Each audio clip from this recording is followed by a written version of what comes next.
நம் ஆண்டவராயிருக்கிற இயேசு கிறிஸ்துவின் நாமத்தில் கிருபையும் சமாதானமும் உண்டாவதாக. நாம் யாவரும் கர்த்தருடைய வார்த்தையை கேட்க நம்மை ஆயத்தப்படுத்தினுள்ளாய். நாம் ஜெப பாடலை பாடுவோம். ஆவியானவரே, அன்பின் ஆவியானவரே,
வாரும் பரிசுத்த ஆவியானவரே, நீர் எங்களுக்கு கிருபையாய் கொடுத்திருக்கிற மனமகிழ்ச்சி நாளுக்காக நன்றியோடு மித்துதிக்கிற ஸ்தோத்திரிக்கிறோம்.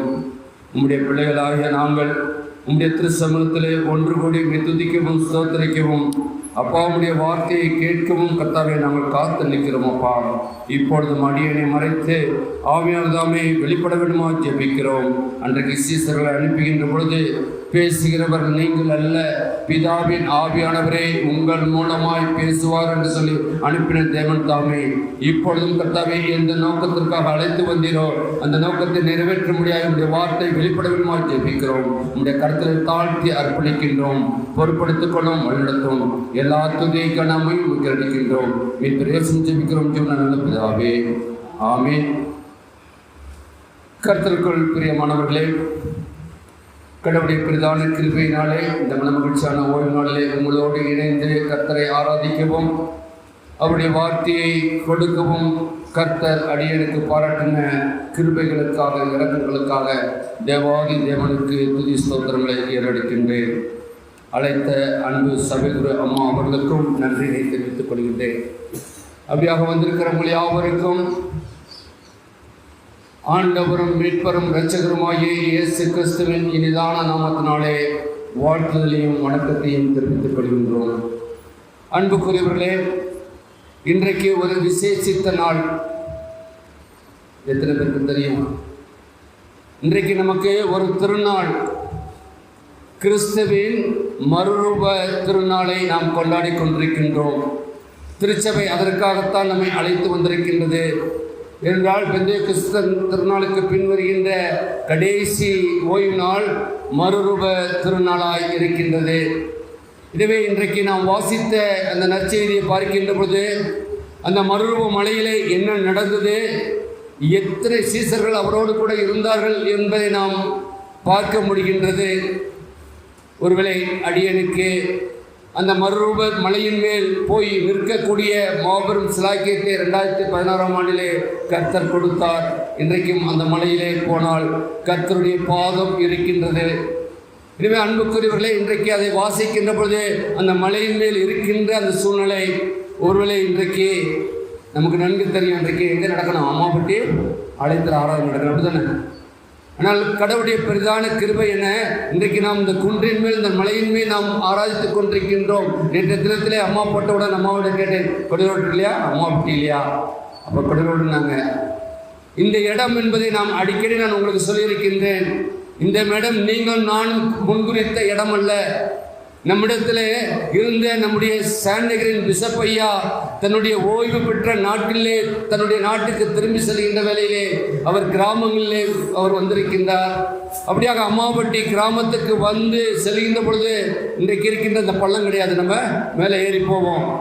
மேலே ஏறி நடந்து போகின்ற பொழுது அன்றைக்கு நம்முடைய மூப்பர்களெல்லாம் வாலிபர்களாக இருந்த நேரத்திலே அவர் சொல்லியிருக்கின்றார், இந்த அங்கு போகிற பொழுது அந்த பக்கம் அந்த கையை காட்டவில்லை, தன்னுடைய இடது பக்கம் கையை காமித்து இந்த குன்றின் மேல் ஒரு ஆலயம் கட்ட வேண்டும்.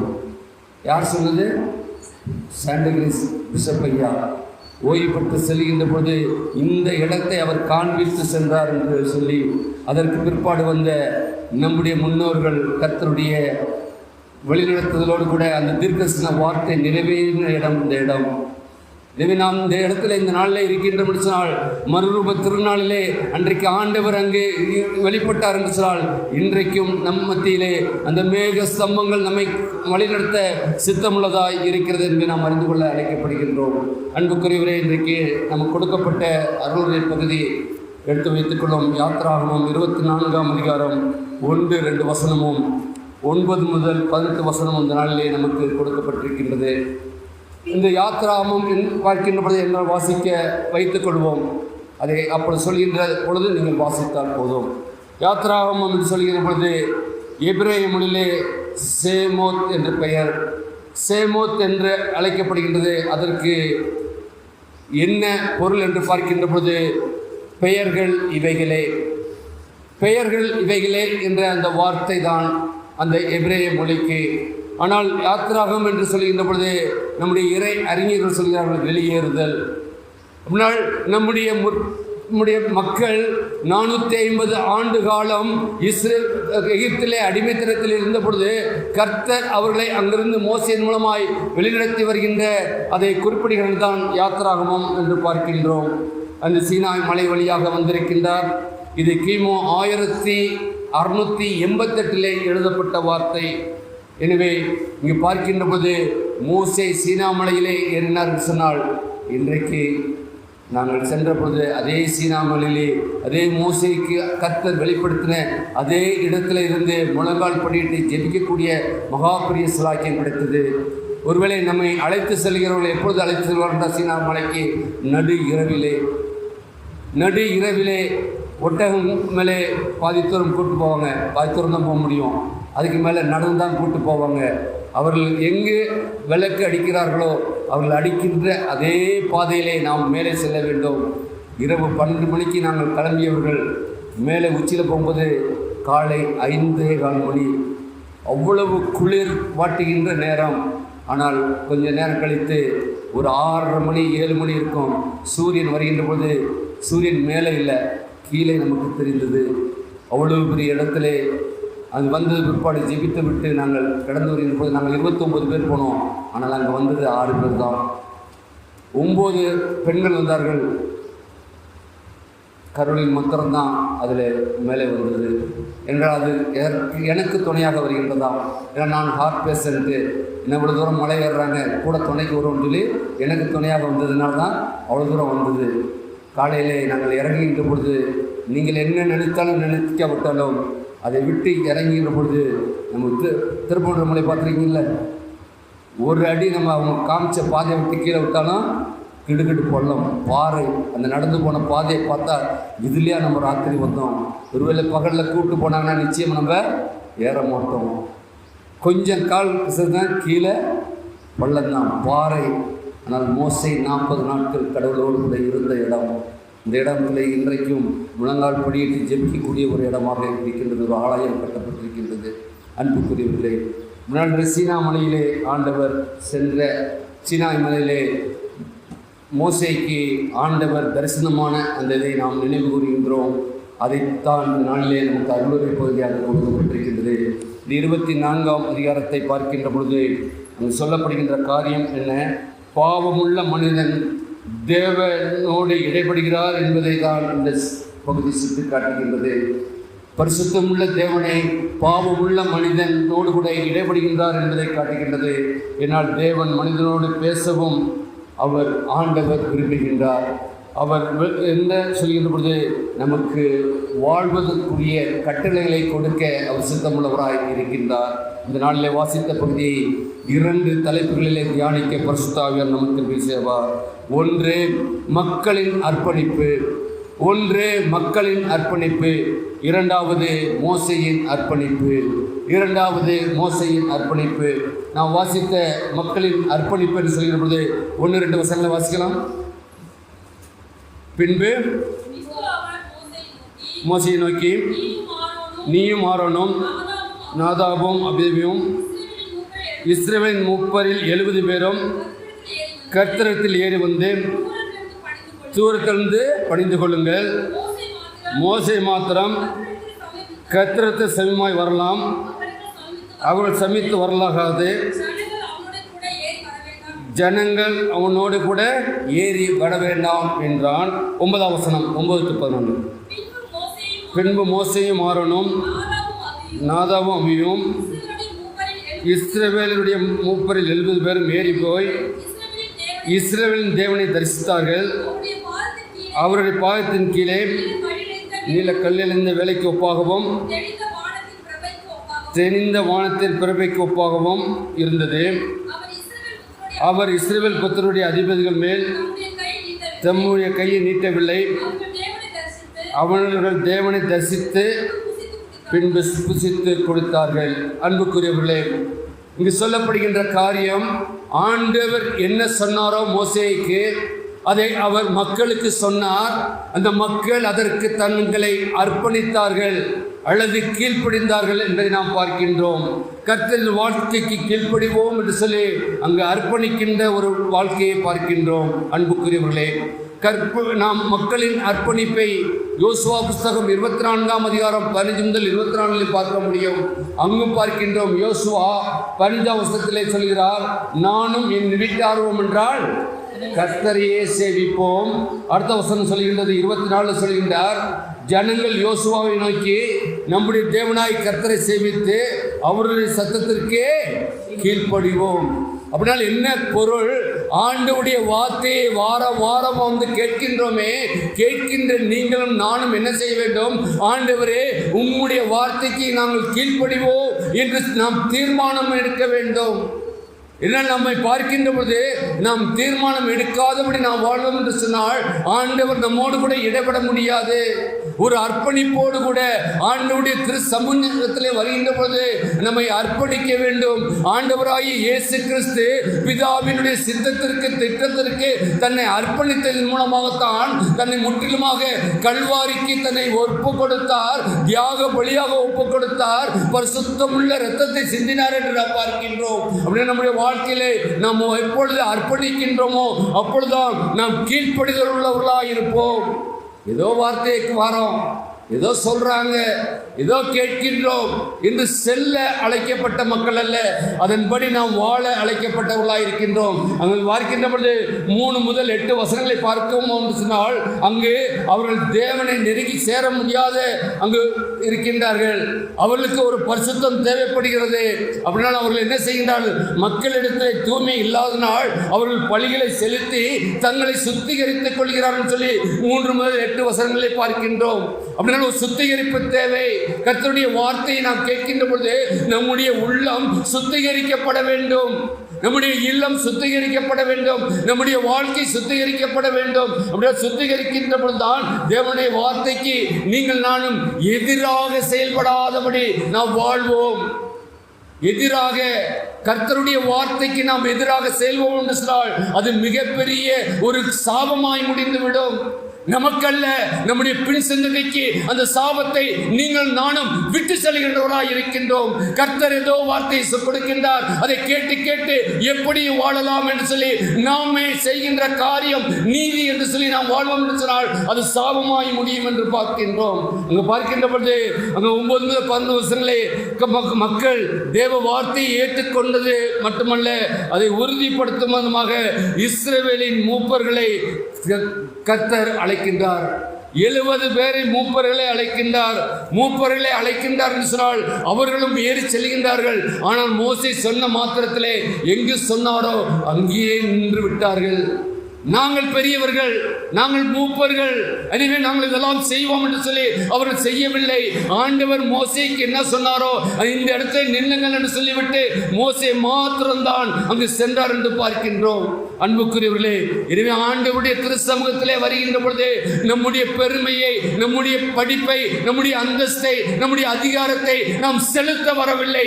ஆண்டவருடைய வார்த்தையை கேட்க நாம் வந்திருக்கிறோம் என்பதை நாம் முதலாவது உணர்ந்து கொள்ள வேண்டும். எசேக்கியேல் 1:26 சொல்கிறது, அவர்கள் தலைகளுக்கு மேலாக மண்டலத்தின் மீதுள்ள நீல ரத்தினத்தின் போல் விளங்கும் ஒரு சிங்காசனத்தின் சாயல் மேல் மனுஷ சாயலுக்கு ஒத்தான ஒரு சாயலை அங்கு இருந்தது என்று பார்க்கின்றோம். ஆம், ஆண்டவருக்கு அங்கு பார்க்கின்ற பொழுது மனுஷ சாயலுக்கு ஒரு சிங்காசனத்திலே சாயல் உண்டானது.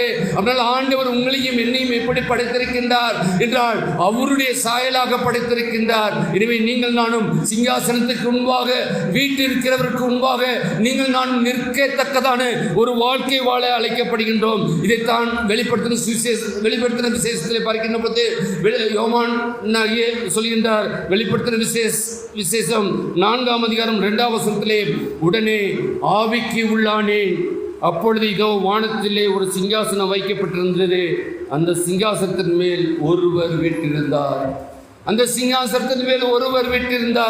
ஆம், மறுரூபம் ஆக்கப்பட்ட ஆண்டவர் இன்றைக்கு சிங்காசனத்தின் மேல் வீற்றிருக்கின்றார். அவர்தான் நியாயம் தீர்க்க வர இருக்கின்றார். எனவே அவர் ஒருவர் மாத்திரம்தான் உங்களையும் என்னையும் நமக்கு நியாயம் தீர்க்கின்றார். இந்த உலகத்தில் எந்த மனிதனும் உங்களையும் என்னையும் நியாயம் தீர்க்க முடியாது. அந்த நீதியுள்ள நியாயாதிபதி வர இருக்கின்றார் என்று அறிந்து கொள்ளப்படுகின்றோம் என்றால் அங்கு பார்க்கின்ற பொழுது அங்கு அதே யாத்திராகமம் 24:11 பார்க்கின்ற பொழுது அவர்கள் தேவனை தரிசித்து பின்பு புசித்து குடித்தார்கள். தேவனை தரிசித்து புசித்து கொடுத்தார்கள் என்று பார்க்கின்றோம்.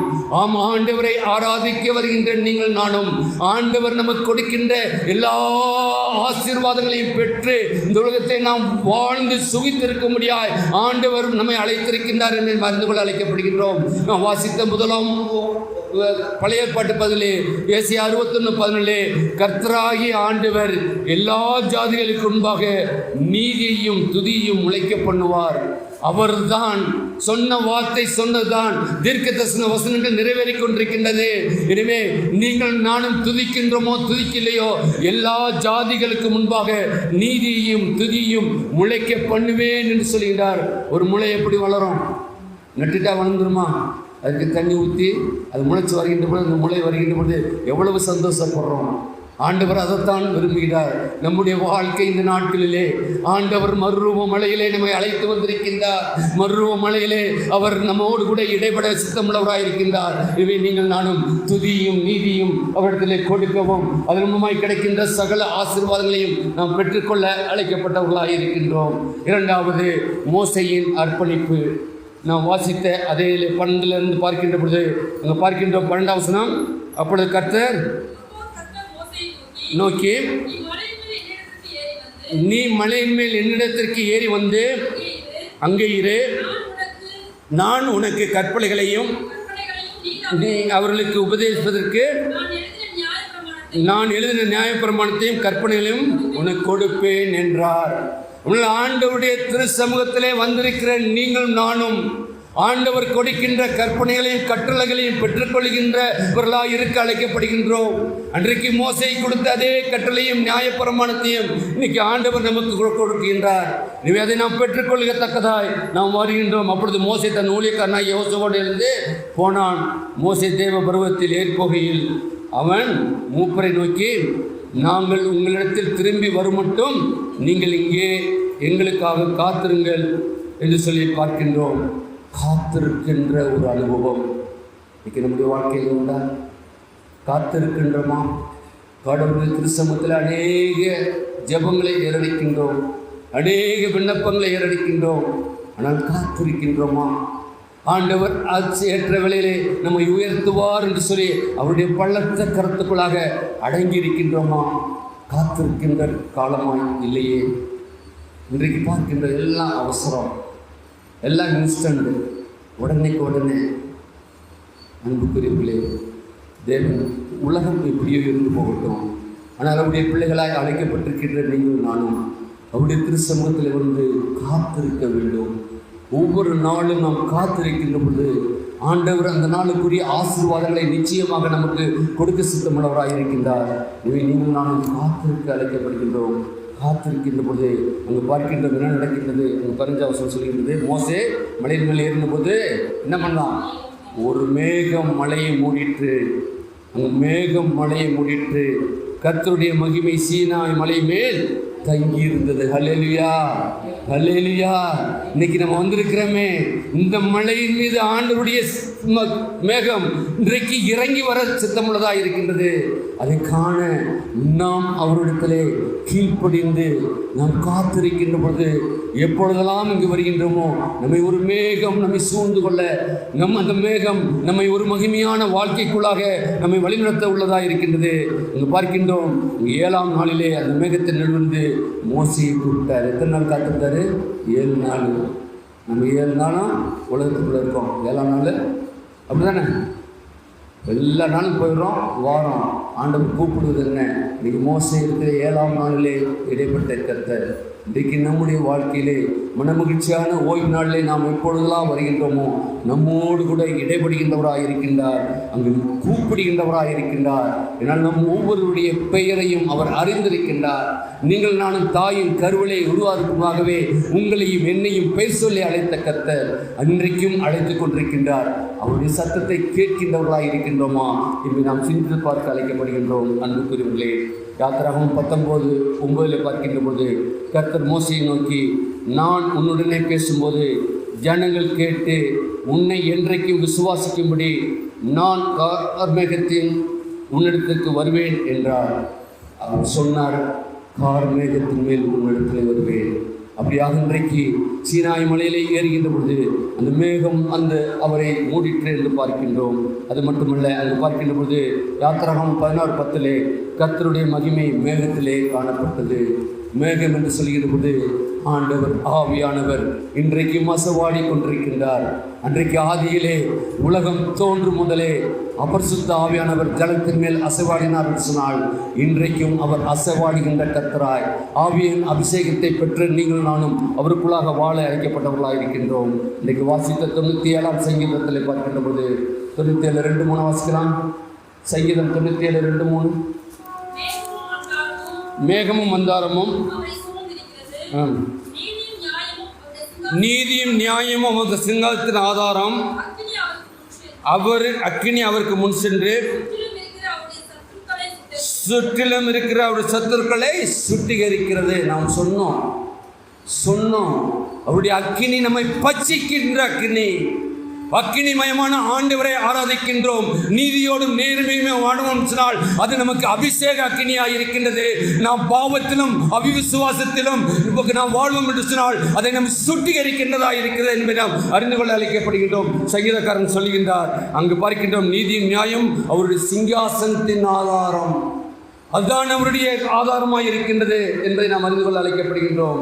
அது மட்டுமல்ல, அங்கு பார்க்கின்ற பொழுது அங்கு உபாகமம் 9 பார்க்கின்ற பொழுது 1ஆம் வசனம் சொல்கிறது, இஸ்ரவேலே கேள். 3ஆம் வசனம் சொல்கின்றது, வாசிக்கலாமே 3ஆம் வசனம். உபாகமம் 9:3. உன் தேவனாய கர்த்தர் உனக்கு முன்பாக கடந்து போகிறவா என்பதை இன்று நீ அறிய கடவாய். அவர் பட்சிக்கிற அக்கினியை போல அவர்களை அழிப்பார். பட்சிக்கிற அக்கினியை போல அழிப்பார். ஆம், அக்கினி என்பது அபிஷேகத்துக்கு கூடியது.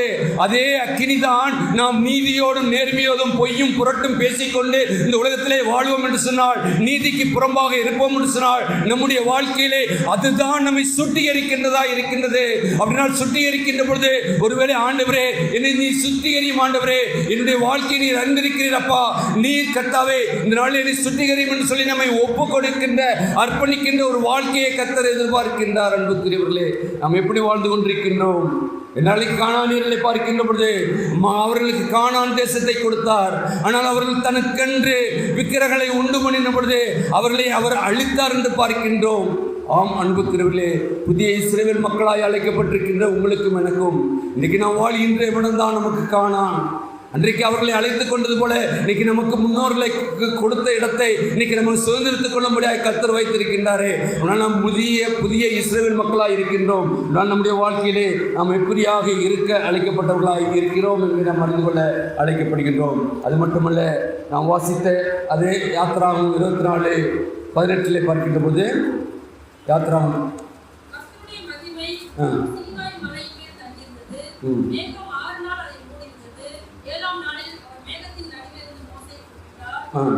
மலையின் கொடுமுடியிலே கர்த்தருடைய மகிமையின் காட்சி இஸ்ரவேல் புத்திரருடைய கண்களுக்கு பட்சிக்கிற அக்கினி போல் இருந்தது. 18 வசனம். மோசே மேகத்தின் நடுவிலே பிரவேசித்து மலையின் மேல் ஏறி இரவும் பகலும் 40 நாள் மலையில் இருந்தார். 40 நாள். நம்ம எத்தனை நாள் இருக்கோம்? எத்தனை நாள் ஆண்டவருடைய திருச்சமூகத்தில் நாம் இருக்கின்றோம்? 1 மணி நேரம் வாரத்தில், அது ஒரு 10 நிமிஷம் பிரசங்கம் கூட ஆயிடுச்சுனாக்க மணி பார்ப்போம், முந்துவோம், கறிக்கடையில் கறி திந்து போயிடும், மீன்கடையில் மீன் திந்து போயிடும். அங்கே வந்துட்டு உட்காந்துட்டு கேஸ் ஆஃப் பண்ணோமா ஆஃப் பண்ணலையா? ஆண்டவர் எதிர்பார்க்கின்றது 40 நாள் மோசே காத்து அவரோடு கொடுக்கிறார். ஆண்டவருடைய திருச்சமூகத்தில் இருக்கும்போது மணி அல்ல, நாட்களாய் காத்திருக்க நாம் அழைக்கப்படுகின்றோம். இதனால் யாத்திராகம் 34:20 பார்க்கின்ற பொழுது அவர்கள் அப்பம் செய்யாமலும் தண்ணீர் குடியாமலும் இருவரும் பகலும் 40 நாள் இருந்தார் என்று பார்க்கின்றோம். ஆம், கர்த்தரோடு இருந்தார். கர்த்தரோடு இருக்கின்ற போதுதான் கர்த்தர் 10 கட்டளைகளை கொடுத்தார். கட்டளை கொடுத்ததன்படியாக ஒரு உடன்படிக்கையை பண்ணுகின்றார். நம்முடைய தேவன் உடன்படிக்கையின் தேவன். ஆண்டுகளை கொடுத்து கொண்டே இருக்கின்றார். 2024 முடித்து விட்டோம். 2025 ஆரம்பித்தோம். எத்தனை மாதம் ஆச்சு? 1 மாதம் போயிடுச்சு. 2வது மாதம் 2வது வாரம் வந்தாச்சு. நாட்கள் ஓடிக்கொண்டிருக்கின்றது. நாம் இப்படி ஓடிக்கொண்டிருக்கின்றோம். நம்முடைய விசுவாச வாழ்க்கை எப்படிப்பட்டதாக இருக்கிறது என்று நாம் அறிந்து கொள்ள அழைக்கப்படுகின்றோம். இங்கு பார்க்கின்ற பொழுது தேவ பிரசன்னம் வெளிப்படுவதற்கு மோசே காத்திருக்க வேண்டியதாக இருந்தது. தேவ பிரசன்னத்தை உணர்ந்தவர்களாய் நாட்களிலே நாம் கடைசி நாட்களில் இருக்கின்றோம். அப்போஸ்தலர் நடவடிக்கை சொல்கின்றது 2ஆம் அதிகாரம் 17ஆம் வசனத்தில் என்ன சொல்கிறது? மூப்பர்களை அழைத்தார். மூப்பர்கள் அந்த நாட்கள் என்ன பண்ணுமா? சொப்பனங்களை காண்பார்கள். மூப்பர்கள் சொப்பனங்களை காண்கின்ற ஒரு வாழ்க்கை கடைசி நாட்களிலே காணப்பட வேண்டும். இன்றைக்கி நம்ம சொப்பனம் காண்போமா? நாம் எப்படி வாழ்ந்து கொண்டிருக்கின்றோம்? நாம் மூப்பராக இருக்கின்றேன். என்னுடைய வயதை நாம் பார்க்கின்ற போது நம் வயதிற்கு ஏற்றபடி நாம் நடந்து கொள்கின்றோமா? நம்முடைய பேச்சும் நம்முடைய நடக்கையும் நம்முடைய பின் சந்ததிக்கு ஏற்றதாய் நாம் காணப்படுகின்றதா? நாம் செய்கின்ற காரியம் கடவுளுடைய சன்னிதானத்திலே வந்து நாம் செய்கின்ற ஒவ்வொரு செயல்பாடும் ஆண்டவருக்கு ஏற்றதாக இருக்கின்றதா என்று நாம் அறிந்து கொள்ள அழைக்கப்படுகின்றோம். வாசிக்கலாம். கடைசி நாட்களில் கடைசியில் மாமிசமான யாவர் மேலும் என் ஆவியை ஊற்றுவேன். அப்பொழுது உங்கள் குமாரனும் உங்கள் குமாரத்தையும் தீர்க்கதரிசி சொல்வார்கள். உங்கள் வாலிபர்கள் தரிசனங்களை அடைவார்கள். உங்கள் மூப்பர்கள் சொற்பனங்களை காண்பார்கள். திருச்சபையிலே அங்கமாக இருக்கின்ற மூப்பர்களே, வாலிபர்களே, குமாரரே, குமாரத்தியே, இந்த கடைசி காலத்திலே ஆண்டவர் எதிர்பார்க்கின்ற காரியம் அன்றைக்கு கடைசி நாட்களில் என்னெல்லாம் நடக்கும்னு சொன்னாரோ இன்றைக்கு அதை நடத்துகின்றவர்களாக நாம் இருக்க அழைக்கப்பட்டவர்களாக இருக்கின்றோம். இன்னைக்கு வந்திருக்கின்ற நீங்கள் நானும் கிறிஸ்துவின் மறுரூப திருநாளை நாம் ஆஸ்வதிக்கின்றோம் என்று சொன்னால் நம்முடைய வாழ்க்கையிலே ஒரு மறுரூபம் வேண்டும். நம் நன்கு தெரிந்த ஒன்று, அடிக்கடி கேட்கின்ற ஒன்று. எங்கே 1 கொரிந்தியர் 15ஆம் அதிகாரம் இங்கே கேட்போம். ஒரு ரகசியத்தை உங்களுக்கு சொல்கிறேன்னு சொல்லி ஒரு ரகசியத்தை போட்டு சொல்லுவார். சொல்லிவிட்டு என்ன சொல்லுவார்னா, உயிரோடு இருக்கிற நாமும் மறுரூபமாக்கப்படுவோம். ஒரு நொடி பொழுதிலே, ஒரு இமை பொழுதிலே எக்கால சத்தம் போதும், அப்பொழுது மருத்துவர்கள் அழிவில்லாதவர்களாக இருந்திருப்பார்கள். உயிரோடு இருக்கிற நாமும் மறுரூபமாக்கப்படுவோம். இன்றைக்கி மறுரூப திருநாள் வருகின்ற பொழுது நம்முடைய அனுபவம், ஆண்டவருடைய வருகையிலே நாம் மறுரூபம் ஒரு நொடி பொழுது, ஒரு இமை பொழுது நினச்சி பார்க்க எப்படின்னே ஆண்டவருடைய வருகை அதுதான். ஆயத்தமாக இல்லை என்று சொன்னால், ஆண்டவருடைய சமூகத்திலே நாம் இல்லை என்று சொன்னால் நாம் கைவிடப்பட்டவர்களாக போடுவோம்.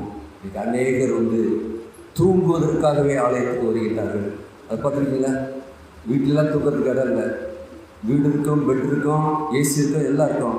ஆனால் தூங்குறதுக்குன்னே ஆலயத்துக்கு வரவங்க இருக்காங்க. தூங்கிட்டே இருக்கட்டும், அவர்கள் தூங்கிக்கிட்டே இருக்கட்டும். ஆண்டவர் இனிமே பொழுதில் வருவார். விழித்திருக்கிற நீங்கள் நானும் ஆண்டவரோடு கூட போடுவோம். தூங்கி இருக்கிறவங்க தூங்கி கொண்டே பூமியிலே இருக்கட்டும். இதெல்லாம் பார்க்கின்ற பொழுது இந்த பிரசங்கம் பண்ணுவாங்க. நிறைய பேர் பிரசங்கர் சொல்லிடுற கேட்டுருக்கு. அவங்க பிரசங்கம் ஆவியிலே நிரம்பி பிரசங்கம் பண்ணியிருப்பாங்க. முன்னால் உட்காந்து பிரசங்கியார்கள் ஆண்டவருடைய வார்த்தைக்கு கீழ்ப்படியாத மக்களாய் தூங்குவது என்றால் வீட்டிலே இருந்து தூங்கலாம். ஆலயத்தில் தூங்குவது வேண்டாம். அதற்காக நீங்கள் நானும் அழைக்கப்பட்டவர்கள் இல்லை. அப்படி என்றால் நிச்சயமாக ஆண்டவருடைய வருகையிலே நாம் மறுரூபமாக்கப்பட மாட்டோம். நாம் ரூபமாக இந்த உலகத்திலே மனித சாயலாகவே இருந்து போவோம். ஏன்னா நமக்கு ஆவிக்குரிய சரீரம் உண்டு, இது ஆவிக்குரிய சரீரம் உண்டு, மனித சரீரம் உண்டு. இந்த மனித சரீரம் பூமிக்குரியது, ஆவிக்குரிய சரீரம் ஆண்டவரோடு கூட இருக்கும். நம் மறுரூபமாக்கப்படுகின்ற ஒரு வேலை தான் ஆண்டவரோடு கூட இருக்கின்ற வேலை. தூக்கம் வந்தால் தயவு செய்து ஆலயத்துக்கு வராதீங்க. ஏனென்றால் அங்கு நடைபெறுகின்ற ஆலயத்துக்கு நீங்கள் நானும் இடைஞ்சலாக இருக்கின்றோம். நான் முன்னால் உட்காந்து தூங்கினேன்னா அதை விட மோசமான வாழ்க்கை ஒரு வாழ்க்கை அல்ல. தூக்கம் வந்தால் வீட்டில் தூங்க. ராத்திரி டியூட்டி முடிச்சா வேண்டாம், ஆலயத்துக்கு மற்றபடி தூக்கி வச்சு பார்க்க வேண்டாம். ஆண்டவர் அதை எதிர்பார்க்கிறவராக இருக்கின்றார். நீங்கள் மறுபடியும் திருநாளில் இருந்திருக்கிற நாமும் ஆண்டவர் ஒன்றாம் பவுலடியார் சொல்லியிருந்த மூலமாக 1 Corinthians 5ஆம் அதிகாரத்தில் பார்க்கும்போது உயிரோடு இருக்கிற நாமும் மறுரூபமாக்கப்படுவோம். இன்றைக்கு ஆண்டவர் மறுரூபமாக்கப்பட்டதை அங்கே பார்க்கின்ற பொழுது யாரெல்லாம் பார்த்தாங்க? 3 பேர். யார்? மோசேயும் பார்க்கின்றோம். மோசே சொல்லியிருந்தார். மோசே அங்கே பார்க்கின்ற போது அங்கே மறுரூப மலையில் நடைபெற்ற காரியங்களை பார்க்கின்ற போது ஆண்டவர் அங்கே வெளிப்பட்டவராக இருக்கின்றார். அப்படினால் நம்முடைய வாழ்க்கையிலே நாம் இப்படியாக இருக்கின்றோம் என்று நாம் சிந்தித்து பார்த்து நாம் வாசித்த அந்த நற்செய்தி பகுதியை மத்தேயுவில் பார்க்கின்ற போது அங்கே பார்க்கின்ற யார்? 6 நாளைக்கு முன்பு இயேசு பேதுருவையும் யாக்கோப்பையும் யோவானையும் இந்த 3 பேர் தான் போகிறாங்க ஆண்டவரோடு கூட அந்த மறுரூப மலையிலே நடைபெற்ற காரியம். அப்படி என்றால் இன்றைக்கு சீசீர்வத்தை பெற்றிருக்கின்ற நீங்கள் நானும் ஒருவேளை பேதுருவாய் யாக்கோப்பாய் யோவானா இல்லை என்று சொன்னால் நீங்கள் நானும் அந்த கண்ணை பார்க்க முடியாது. ஆண்டவரே என்னை அழைத்திருக்கிறப்பா, இதை நான் உங்களுடைய கருத்தில் அர்ப்பணிக்கின்றேன். மறுரூப காட்சியை நான் காணத்தக்கதாய் உங்களுடைய வாழ்க்கை வாழ கிருபைதாரம் சொல்லி நம்ம அர்ப்பணிப்போம். அப்படிப்பட்ட ஒரு வாழ்க்கையை கொடுக்க பரிசுத்த தாமே உங்களுக்கு உதவி செய்வாராக. ஆமீன். ஜெபம் செய்வோம். மகா கிருபையும் இரக்கமுள்ள கர்த்தாவே, நிற்கொட்ட ஜீவன வார்த்தைக்காக நன்றியோடு தூக்கிற பரிசுத்திருக்கிறோம். அந்த தவினுடைய அர்ப்பணிப்பு எப்படி என்பதை கத்தாவே ஒரு விஷயம் இந்த நாளே அனைத்து நினைத்து பார்க்கத்தக்கதாய் கத்தாவே அந்த மறுரூப திருநாளை கத்தாவே நாங்களும் உங்களுடைய வருகையிலே மறுரூபமாக்கப்பட வேண்டும் என்று சொல்ல அந்த வாஞ்சியை வந்திருக்கிற ஒவ்வொருவருக்கும் கொடுத்ததுக்காக நன்றி கொடுத்திருக்கிற பரிசுத்திருக்கிறோம். வந்த ஒருவர் வெறுமனை திரும்பாதபடி கத்தாவே பெற்ற வாழ்க்கையை கத்தாவே நாங்கள் பெற்று செல்லத்தக்கதாய் எங்கள் திருமாய் சொல்கிறோம். வந்து வேண்டிய ஏதாவது இந்த நாளில் வந்திருக்கிற ஒவ்வொருவரும் ஏறிருக்கிற ஒவ்வொரு மன்றாட்டுக்கும் நீர் ஆம் என்று பதில் கொடுக்கணுமாய் நீ பிரேசிக்கும் ஜீவனம் நடப்பதாவே. ஆமேன். ஆமேன்.